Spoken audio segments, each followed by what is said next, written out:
भाजपा की भोपाल लोकसभा सीट से प्रत्याशी साध्वी प्रज्ञा सिंह के बयानों को लेकर अब भाजपा में ही उनका विरोध होना शुरू हो गया है। एमपी के सागर जिले की सुर्खी विधानसभा से भाजपा की विधायक रहीं पारुल साहू ने प्रज्ञा साध्वी के बाबरी मस्जिद वाले बयान पर आपत्ति दर्ज कराई है और राष्ट्रीय नेतृत्व से चिंता करने की मांग की है।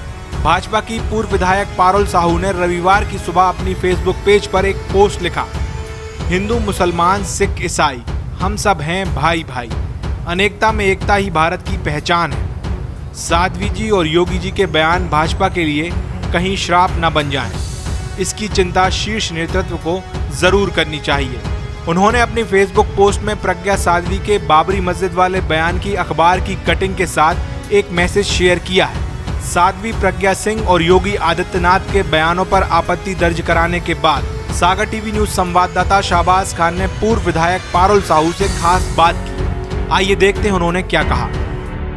नमस्कार, मैं हूँ शाहबाज खान, आप देख रहे हैं सागर टीवी न्यूज़। लोकसभा चुनाव अपने पूरे शबाब पर है और कई शहरों में, कई राज्यों में हो चुकी है। फ़िलहाल अभी मध्य प्रदेश में 29 तारीख से मतदान शुरू होगा। फ़िलहाल अभी हमारे साथ बात करने के लिए मौजूद हैं सुर्खी से पूर्व विधायक पारुल साहू जी। बहुत स्वागत है आपका। नमस्कार। आपसे जानना चाहते हैं कि पारुल साहू जी की लोकसभा चुनाव में क्या भूमिका होगी? पार्टी ने, भारतीय जनता पार्टी ने जो निर्णय लोकसभा में लिया है, मैं समझती हूँ जो दायित्व मुझे देगी पार्टी, वो मैं पूरी तरह से उसको करूँगी। अभी क्या माहौल समझ में आ रहा है आपके लिए, जिस तरह से अभी ये सब चल रहा है, खासकर अगर हम सागर की बात करें, क्या समझ में आ रहा है माहौल? देखिए, जब लोकसभा चुनाव होते हैं तो ये केंद्रित और सारे जो मुद्दे होते हैं वो सेंट्रल गवर्नमेंट के होते हैं।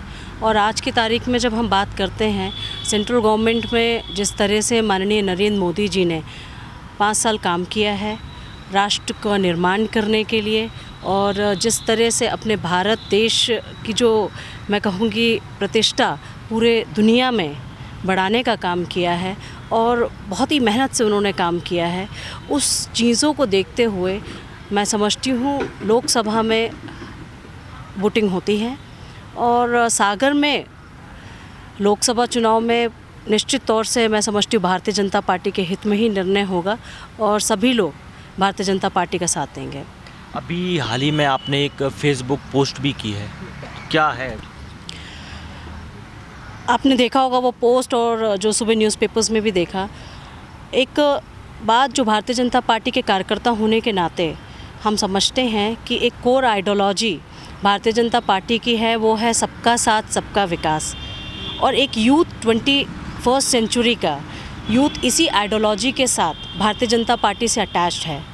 और जब ये आइडियोलॉजी हम लेके चलते हैं कि सबका साथ सबका विकास, तब अचानक से इस तरह के स्टेटमेंट्स आना, मुझे लगता है कि ये कहीं ना कहीं पार्टी के लिए ठीक नहीं है, इससे पार्टी को नुकसान हो सकता है।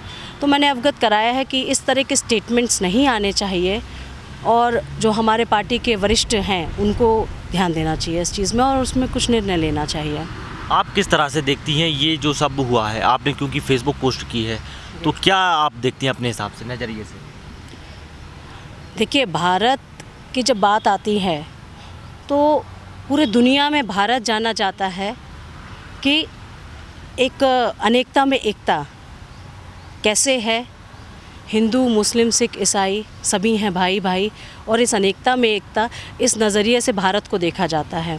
और मैं भारतीय जनता पार्टी के कार्यकर्ता होने के नाते और सीनियरों को देखते हुए भी कि हर वर्ग के लिए पार्टी आज काम करती है, तो इस तरह के स्टेटमेंट्स नहीं आने चाहिए और अगर आते हैं तो इसमें सीनियर लोगों को कुछ निर्णय लेना चाहिए। जी पारुल साहू जी, मेरा एक सवाल और है आपसे। आने वाले समय में पारुल साहू जी को हम कहाँ देखेंगे? वो पार्टी निर्णय लेगी। मैं समझती हूँ हम सब कार्यकर्ता के रूप में यहाँ काम करते हैं। जब पार्टी ने निर्णय लिया और मुझे सुर्खी से 2013 की जिम्मेदारी दी, तब हमने काम भी किया, चुनाव भी जीता, जिसको उस समय सब असंभव कहते थे वो संभव हुआ। और जब पार्टी जैसी जिम्मेदारी देगी उस जिम्मेदारी को हम पूरा करेंगे और जो भी जिम्मेदारी देगी उसको मैं एक्सेप्ट करूँगी। बहुत शुक्रिया हमसे बात करने के लिए। जी। पूर्व विधायक पारुल साहू जी से हम बात कर रहे थे। कई सारी चीज़ों को लेकर हमने उनसे बात की और उनका ये कहना है कि पार्टी जो भी निर्णय देगी और जो भी उनसे कहेगी वो उस काम को करने के लिए पूरी तरह से तैयार हैं और बिल्कुल पार्टी का काम वो अच्छे तरीके से करेंगी। फ़िलहाल इस वक्त इतना ही। मैं हूँ शाहबाज खान, कैमरे के पीछे मेरा साथ दे रहे हैं शुभम सैनी। शुक्रिया।